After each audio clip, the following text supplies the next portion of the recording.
মুসলমানদের তীর্থস্থান পবিত্র কাবা। সৌদি আরবের মক্কায় অবস্থিত ইসলামের সবচেয়ে পবিত্র স্থান মাসজিদুল হারাম। মসজিদের কেন্দ্রে কাবার অবস্থান। প্রতিষ্ঠা লগ্ন থেকে কখনো থামেনি কাবার তাওয়াফ। ঘড়ির কাঁটার বিপরীতে চলছে পবিত্র গৃহের প্রদক্ষিণ কার্যক্রম।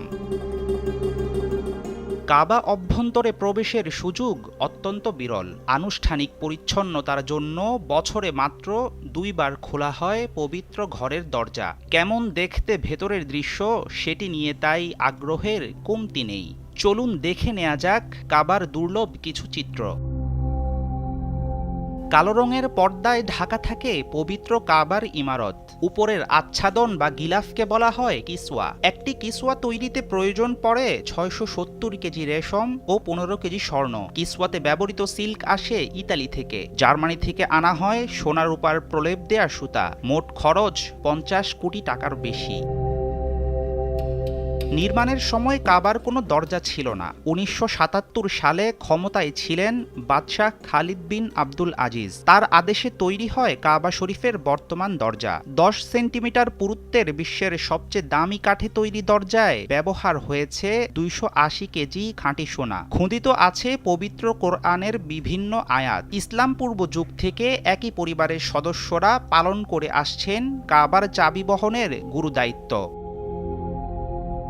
কাবা অভ্যন্তরে একপাশে রয়েছে একটি সোনার দরজা, বাবুত তাওবা। এই দরজা দিয়ে কাবার ছাদে যাওয়া যায়। শুরুতে কাবার কোনো ছাদ ছিল না। কুরাইশ বংশের সংস্কারের সময় ছাদ সংযুক্ত করা হয়। ইমারত অবকাঠামো মজবুত করতে পরবর্তীতে যোগ করা হয়েছে একটি বাড়তি ছাদ।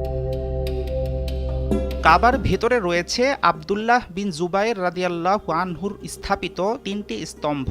স্তম্ভগুলোকে পরবর্তীতে সুসজ্জিত করা হয়েছে স্বর্ণখচিত ডিজাইনে। খুঁটি 3টির সাথে ঝুলে আছে নানা রকম প্রদীপদান। এসব সমাধান ইতিহাসখ্যাত রাজা, বাদশাহ ও গুরুত্বপূর্ণ ব্যক্তিদের পক্ষ থেকে উপহার।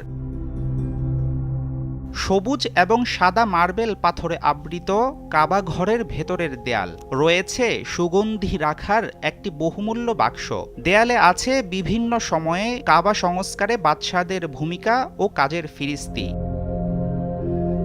কাবাগৃহের অভ্যন্তরে চিহ্নিত করা আছে রাসূলুল্লাহ সাল্লাল্লাহু আলাইহি ওয়াসাল্লামের নামাজের জায়গা। পাশের দেয়ালে মার্বেল পাথরের উপর খুত্তুল কুফি বা কুফি বর্ণমালায় অঙ্কিত আছে কালিমার ক্যালিগ্রাফি। বিশ্বজুড়ে মুসলমানদের ঐক্যের প্রতীক পবিত্র কাবা ঘর। দূর অতীতে সপ্তাহে 2 বার খোলা হলেও বর্তমানে বন্ধ সেই সুবিধা। কাবার ভেতরের চিত্র দেখার জন্য ভার্চুয়াল ভ্রমণেই সন্তুষ্ট থাকতে হয় ধর্মপ্রাণ মুসলিমদের। হাফিজুল ইসলাম, যমুনা নিউজ।